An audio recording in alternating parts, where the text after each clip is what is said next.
ସତ୍ୟଗିଳା ପକ୍ଷରୁ ଆପଣଙ୍କୁ ସ୍ୱାଗତ। ଗରିବ ଦୁଃଖୀଙ୍କ ସେବା କରିବାର ମହତ ଉଦ୍ଦେଶ୍ୟ ନେଇ ବାଲେଶ୍ୱର ସହରରେ ଆଞ୍ଚଲ ୱେଲଫେୟାର ଟ୍ରଷ୍ଟ ଶନିବାର ଉଦ୍ଘାଟିତ ହୋଇଯାଇଛି।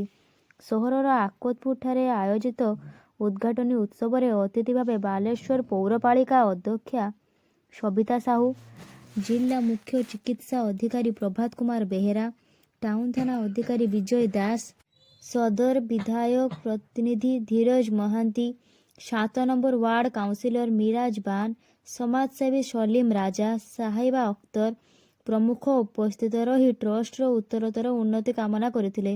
ଉଦ୍ଘାଟନୀ କାର୍ଯ୍ୟକ୍ରମରେ ଟ୍ରଷ୍ଟ ପକ୍ଷରୁ ଅସହାୟ ଲୋକମାନଙ୍କୁ କମ୍ବଳ, ଜରୁରୀକାଳୀନ ଲାଇଟ୍, ତମ୍ବୁ, ଔଷଧ ଏବଂ ବିଭିନ୍ନ ଦରକାରୀ ସାମଗ୍ରୀ ବଣ୍ଟନ ସହ ଏକାଧିକ ଗରିବ ଲୋକଙ୍କୁ ଚୌକି ପ୍ରଦାନ କରାଯାଇଥିଲା। କାର୍ଯ୍ୟକ୍ରମରେ ଟ୍ରଷ୍ଟର ସଭାପତି ସବା କୌଶର କାଦ୍ରି ପୌରାହିତ୍ୟ କରିବା ସହ ଟ୍ରଷ୍ଟର ସଂଗଠନ ଉଦ୍ଦେଶ୍ୟ ସମ୍ପର୍କରେ ସୂଚନା ପ୍ରଦାନ କରିଥିଲେ। ଆଗାମୀ ଦିନରେ ଗରିବ ଅସହାୟ ଦୁଃଖୀ ଲୋକମାନଙ୍କ ବିଭିନ୍ନ ସମସ୍ୟା ଦୂର କରିବା ପାଇଁ ଏହି ସଂସ୍ଥା କାର୍ଯ୍ୟ କରିବା ବୋଲି କୌଶର କାଦ୍ରି ପ୍ରକାଶ କରିଥିଲେ। ସଭାପତିଙ୍କ ପିତା ସ୍ୱର୍ଗତ ଶେଖ ରେହାନ କାଦ୍ରିଙ୍କ ସମାଜସେବା ଏବଂ ଯୁବ ସମାଜସେବୀ ସଲିମ ରାଜାଙ୍କ ଲୋକସେବା ତାଙ୍କୁ ଉତ୍ସାହିତ କରିଛି ବୋଲି ସଭାପତି ସବା କାଦ୍ରି ଉଲ୍ଲେଖ କରିଥିଲେ। ଅନୁଷ୍ଠିତ କାର୍ଯ୍ୟକ୍ରମରେ ମିନାଜୁଲ କାଦ୍ରି ମଞ୍ଚ ପରିଚାଳନା କରିଥିଲେ। କାର୍ଯ୍ୟକ୍ରମରେ ଟ୍ରଷ୍ଟି ମହମ୍ମଦ ସାଗିର, ଜୁନେଦ କାଦ୍ରି, ଶେଖ ନିଜାମୁଦ୍ଦିନ, ଶହନୱାଜ କାଦ୍ରି ପ୍ରମୁଖ ଉପସ୍ଥିତ ରହି ସକ୍ରିୟ ସହଯୋଗ କରିଥିଲେ। ଆଞ୍ଚଲ ୱେଲଫେୟାର ଟ୍ରଷ୍ଟର କମ୍ବଳ ବଣ୍ଟନ କାର୍ଯ୍ୟକ୍ରମ ଥିଲା। এই କାର୍ଯ୍ୟକ୍ରମରେ ଯେଉଁ କର୍ମକର୍ତ୍ତାମାନେ ଅଛନ୍ତି ମୁଁ ତାଙ୍କୁ ବିଶେଷ ଧନ୍ୟବାଦ ଦେବି।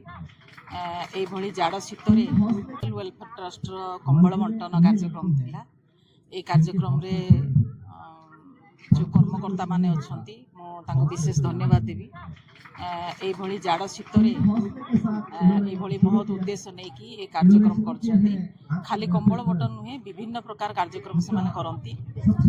କୌଣସି ଗରିବଙ୍କର ହେଲ୍ଥ ଇସ୍ୟୁ ହେଲେ ମଧ୍ୟ ସେମାନେ ତାଙ୍କ ପାଖରେ ଛିଡ଼ା ହେଇଛନ୍ତି। ତା ସହିତ ଗରିବ ଯେଉଁମାନେ ଅଛନ୍ତି, ଯେଉଁମାନେ କି ଖାଇବାର ଅଭାବ ଅଛି, ଗରିବ ଭିତରେ ସେମାନେ ଅଛନ୍ତି, ତ ସେମାନଙ୍କର ଖାଇବା ବି ସେମାନଙ୍କୁ ପହଞ୍ଚେଇଛନ୍ତି ଏବଂ ବିଭିନ୍ନ ଉନ୍ନୟନମୂଳକ କାମ ସହିତ ଆଉ କାହାର କ'ଣ ଦରକାର ମଧ୍ୟ ସବୁବେଳେ ଟ୍ରଷ୍ଟ ସବୁବେଳେ ସେମାନଙ୍କ ସହିତ ଅଛି।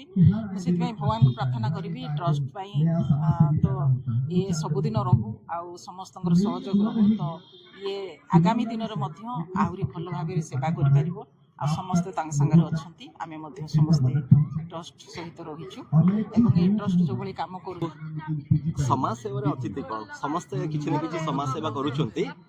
ସାନ ଭାଇ ମାନେ ଗୋଟେ ପ୍ରୋଗ୍ରାମ କରିଛନ୍ତି କି ବାଲେଶ୍ୱରରେ କିଏ ଭୋକିଲା ଯେମିତି ନ ରହୁ। ତା ସହିତ ମେଡିକାଲରେ ଯେଉଁ ଟେଷ୍ଟ ଗୁଡ଼ା ହେଉଛି ସେମାନେ ପ୍ଲାନ୍ କରିଛନ୍ତି ଆଗାମୀ ଦିନରେ ଗୋଟେ ଲାବୋରେଟୋରୀ ଖୋଲିବେ ଏବଂ ସମ୍ପୂର୍ଣ୍ଣ ମାଗଣାରେ ବ୍ଲଡ୍ ଟେଷ୍ଟ କରିବେ। ତାଙ୍କୁ ଫୁଡ୍ ଡିଷ୍ଟ୍ରିବ୍ୟୁସନ ମଧ୍ୟ ଚାଲିଛି। ଆଜି ଯେଉଁ ଓପନିଂ ଅଛି ଏଠାରେ ସେମାନେ ପ୍ରତ୍ୟେକ ଲୋକଙ୍କୁ ପଚାରିଛନ୍ତି ତାଙ୍କୁ କ'ଣ ରିକ୍ୱାରମେଣ୍ଟ ଏବଂ ତାଙ୍କ ରିକ୍ୱାରମେଣ୍ଟ ହିସାବରେ ଛୋଟିଆ ଗିଫ୍ଟ ହିସାବରେ ଭେଟି ହିସାବରେ ଦେଇକି ତାଙ୍କୁ ଫୁଲଫିଲ୍ କରିଛନ୍ତି। ଆଶା କରୁଛି ଏ ସଂଗଠନ ଭଲ ଚାଲୁ, ଆଗାମୀ ଦିନରେ ନା କରୁ। କାହିଁକି ମୁଁ ଦେଖିଛି ଆପଣମାନେ ବି ଦେଖିଥିବେ। आप सभी लोगों को मेरे तरफ से दिल से शुक्रिया यहाँ आने के लिए और आप सभी मीडिया वाले लोग को मेरी तरफ से थैंक यू।